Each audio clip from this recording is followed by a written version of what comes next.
Hello बच्चों, let us read the question first. Question में बोला गया है right end of polysaccharide is called reducing and while left and is called non reducing and.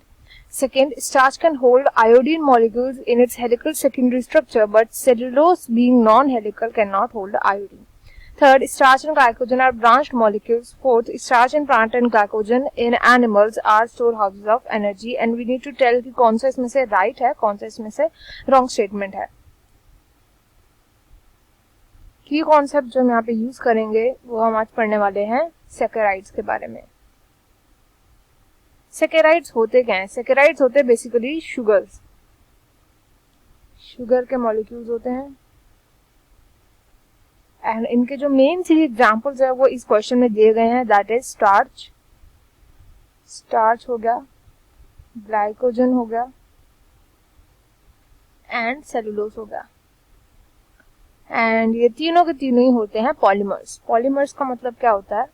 Polymers का मतलब है कि ये कई सारे मोनोमर यूनिट्स हैं, मतलब कि कई सारे जो छोटे छोटे मॉलिक्यूल्स होते हैं, स्मॉल मॉलिक्यूल सेकेराइड के, उनकी बॉन्डिंग से बने हैं। कई सारे जब मोनोमर्स आपस में बॉन्डिंग करते हैं तो उनकी बॉन्डिंग के बाद इनका फॉर्मेशन होता है, इन पॉलीमर्स का फॉर्मेशन होता है।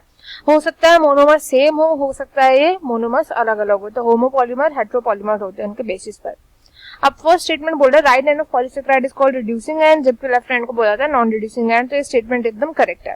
कैसे? देखो ये स्ट्रक्चर होता है, ये स्ट्रक्चर जहाँ पे मैंने दिखाया ग्लाइकोजन का होता है। ग्लाइकोजन, सेलुलोज एंड स्टार्च तीनों ही पॉलीसेकेराइड होते हैं एंड तीनों का स्ट्रक्चर जो है ऐसे ही होता है। तो इनका जो रिड्यूसिंग एंड होता है वो हम उस एंड को बोलते हैं जिसके अंदर यहाँ पे फ्री फर्स्ट कार्बन प्रेजेंट होता है। ये फर्स्ट कार्बन जो है ऑक्सीडाइज हो जाता है, ऑक्सीडाइज हो जाता है बाय कॉपर आयन, इसलिए इसको रिड्यूसिंग एंड बोला जाता है। वेयर नॉन रिड्यूसिंग एंड होता है जब कार्बन 4 फ्री होता है। यहाँ पे कार्बन 1 फ्री है, यहाँ पे कार्बन 4 फ्री है। बाकी टाइम क्या होगा, ये कार्बन 1 जो होता है बॉन्डिंग में बिजी होता है, कार्बन 4 जो होता है वो एक एंड से फ्री होता है एंड दूसरे एंड से रिड्यूसिंग एंड यानी कार्बन 1 फ्री होता है। नॉन रिड्यूसिंग एंड इसलिए इसको बोला जाता है क्योंकि ये ऑक्सीडाइज नहीं होता बाय कॉपर आयंस। तो ये पूरा स्ट्रक्चर होता है, इसलिए फर्स्ट ऑप्शन, फर्स्ट स्टेटमेंट एकदम राइट है। नेक्स्ट स्टेटमेंट बोले starch can hold iodine molecules in its helical secondary structure. तो देखो स्टार्च जो होता है, स्टार्च मॉलिक्यूल, स्टार्च का मॉलिक्यूल बना होता है ग्लूकोज से।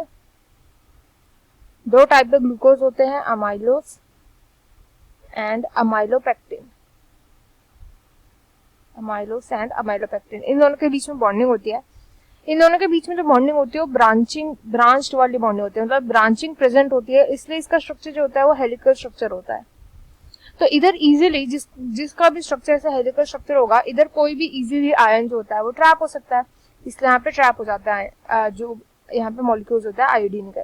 बट सेल्यूलोज का जो स्ट्रक्चर होता है बहुत ही सिंपल स्ट्रक्चर होता है, ये भी ग्लूकोज का ही पॉलीमर होता है, बट इसमें केवल और केवल ग्लूकोज, कौन सा? Beta D glucose. Beta D glucose के यहाँ पे बॉन्डिंग होती है, लीनियर बॉन्डिंग होती है, मतलब कि इधर हेलिकल स्ट्रक्चर नहीं होता। जिसका हेलिकल स्ट्रक्चर नहीं होगा वो आयन मॉलिक्यूल्स को ट्रैप ही नहीं कर पाएगा, तो इसलिए ये वाला स्टेटमेंट भी जो एकदम करेक्ट लिखा है, सेकंड स्टेटमेंट। थर्ड स्टेटमेंट बोल रहा है स्टार्च ग्लाइकोजन ब्रांच मॉलिक्यूल्स होते हैं, which is also correct. Starch का जो स्ट्रक्चर होता है वो तो मैंने बता ही दिया है। एंड ग्लाइकोजन किससे बना होता है? तो ग्लाइकोजन भी ग्लूकोज का ही पॉलीमर होता है, ग्लूकोज का पॉलीमर होता है। एंड इसमें जो ग्लूकोज प्रेजेंट होता है वो होता है alpha D glucose. Alpha D glucose की मल्टीपल बॉन्डिंग होती है, बहुत ही हाईली ब्रांच स्ट्रक्चर होता है ग्लाइकोजन का। तो ये दोनों के दोनों ही ब्रांच होते हैं। स्टार्च तो मैंने बता दिया था ब्रांच होता है, ग्लाइकोजन भी ब्रांच मॉलिक्यूल होता है, तो ऑप्शन जो स्टेटमेंट ये भी एकदम करेक्ट है। एंड फोर्थ बोल रहा है starch and plant glycogen in animals are store houses of energy, which is correct.